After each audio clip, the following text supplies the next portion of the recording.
সদ্য গঠিত নতুন সরকারের প্রথম অধিবেশন রাষ্ট্রপতির আহ্বানে আগামী 12 মার্চ বেলা 11টায় অনুষ্ঠিত হবে। কিন্তু বিগত সংসদের স্পিকার ডেপুটি স্পিকারের অবর্তমানে সংসদ অধিবেশন কিভাবে শুরু হবে বা প্রথম অধিবেশনে কে সভাপতিত্ব করবেন সেটি নিয়েও নানা প্রশ্ন রয়েছে জনমনে।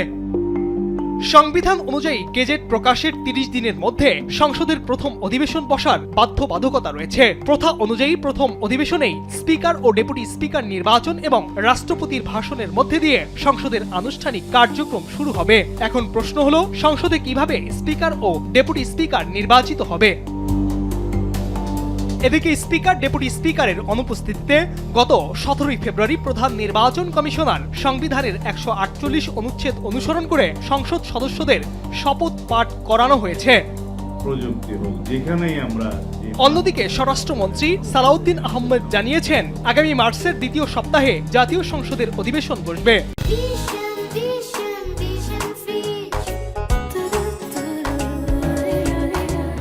এই অধিবেশনে স্পিকার ও ডেপুটি স্পিকার নির্বাচিত করা হবে। সংবিধানের 74 অনুচ্ছেদে বলা আছে, কোন সাধারণ নির্বাচনের পর সংসদের প্রথম বৈঠক সংসদ সদস্যদের মধ্য হতে সংসদ একজন স্পিকার ও একজন ডেপুটি স্পিকার নির্বাচিত করবে।